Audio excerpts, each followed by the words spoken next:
আচ্ছা, তোমাদের সাথে কি কখনো হয়েছে এরকম? ক্রেভিংস হচ্ছিল হট চকোলাভা কেক খাবার, তো ভাবলাম বাড়িতে কিভাবে বানানো যাক সেটার একটা ভিডিও দেখা যাক। ইউটিউব থেকে অনেক ভিডিও দেখলাম, দেখে ব্লিঙ্কিট থেকে আনিয়ে নিলাম যা দরকার। কিন্তু এ কি, আমার কেক থেকে তো হট চকোলাভার লাভাটাই বেরোচ্ছে না।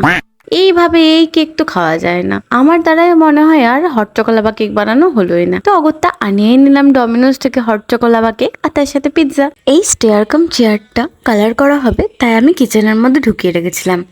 আর দেখো মা এটার মধ্যে রাজ্যের জিনিসপত্র রেখে দিয়েছে। এটার না একটা গতি করতে হবে। আচ্ছা তোমরা আইডিয়া দিও তো কি করা যায় এটাকে নিয়ে। পুজোর জন্য কিছু জিনিসপত্র নিয়ে এসেছিলাম গ্রামের বাড়ি থেকে, তো সেগুলো গুছিয়ে নিচ্ছি কারণ কালকে আমরা গ্রামের বাড়ি যাব।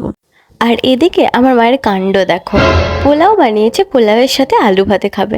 তোমরা কি কেউ এরকম কম্বিনেশন খেয়েছো? কমেন্ট করে জানিও তো, তাহলে আমার মাকে জানাবো। আর আজকে না একটু তাড়াতাড়ি করে ডিনারটা সেরে ফেললাম, তার দুটো কারণ। একটা, প্রথমত মাটন আর পোলাও, তার লোভ সামলাতে পারছিলাম না। আর দ্বিতীয় কারণটা হলো তোমাদেরকে তো বললামই, কালকে আমরা গ্রামের বাড়ি যাব, তো সকাল সকাল করে একটু ঘুম থেকে উঠতে হবে, অনেকটা যেতে হবে তো তাই। আর এই ব্যাগ প্যাক করার সময় না আমার মাথাই খারাপ হয়ে যায়, আমার মাথা যেন ঝালাপালা করতে থাকে। তো চলো ব্যাগগুলো ফটাফট করে গুছিয়ে ফেলি। মিনি ব্লগটা কেমন লাগলো জানিও, আর আমার চ্যানেলটাকে সাবস্ক্রাইব করে দিও। বাই।